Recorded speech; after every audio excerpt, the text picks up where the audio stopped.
Doctor Rajkumar ಅವರ ಮನೆಯಲ್ಲಿ ಇದೀಗ ನಿಧನರಾಗಿರುವಂಥ ಘಟನೆ ನಡೆದಿರುವಂಥದ್ದು. ಅದರ ಬಗ್ಗೆ ಸಂಪೂರ್ಣ ಮಾಹಿತಿ ನಿಮಗೆ ಕೊಡ್ತೀನಿ. ಅದಕ್ಕೂ ನಮ್ಮ ಚಾನಲ್ ಸುಕ್ಕಳು ಸಬ್ಸ್ಕ್ರೈಬ್ ಮಾಡ್ಕೊಂಡು ಸ್ನೇಹಿತರೆ. ಹೌದು, ಡಾಕ್ಟರ್ ರಾಜ್ಕುಮಾರ್ ಅವ್ರ ಮನೇಲಿ ಕೊನೆ ಸಳಿದಂಥ ಯಾರು ಈಗ ತಾನೇ ಇತ್ತೀಚೆಗೆ ತಾನೇ ಪುನೀತ್ ರಾಜ್ಕುಮಾರ್ ಅವರು ಸಾವನ್ನಪ್ಪಿದ್ದು ನಮಗೆಲ್ಲ ನೋವಾಗುವಂಥ ನೋವು ಇದು ಸುದ್ದಿ.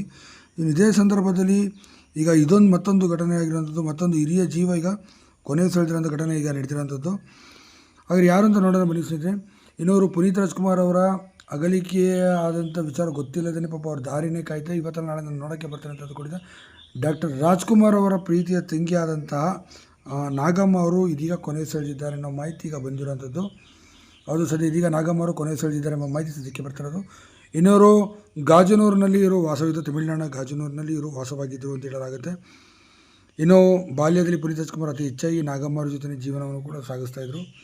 ಇನ್ನೂ ಪುನೀತ್ ರಾಜ್ಕುಮಾರ್ ಯಾವಾಗ ಬರ್ತಾರೆ, ಎಲ್ಲಿ ಬರ್ತಾರೆ ಅಂತ ಕೇಳ್ತಿದ್ದೆ. ಅವರು ಫಾರಿನ್ ಶೂಟಿಂಗ್ ಹೋಗಿದ್ದಾರೆ, ಬರ್ತಾರೆ ಅಂತ ಅವ್ರ ಮನೆಯಲ್ಲ ಹೇಳ್ಕೊಂಡೇ ಬಂದರು. ಸದ್ಯ ಪುನೀತ್ ಅವರು ಬರ್ತಿರೋದನ್ನು ನೋಡಿ ಅವರ ಯೋಚನೆಯಲ್ಲೇ ಅವರು ಕೊನೆ ಸೆಳೆದಿದ್ದಾರೆ ಅನ್ನೋ ಮಾಹಿತಿ ಬರ್ತಿರೋದು. ಸದ್ಯ ವಯಸ್ಸಾದ ಕಾಯಿಲೆ ಕೂಡ ಈಗಾಗಲೇ ಅವರು ಬಳಲ್ತಿದ್ರು. ಕೊನೆ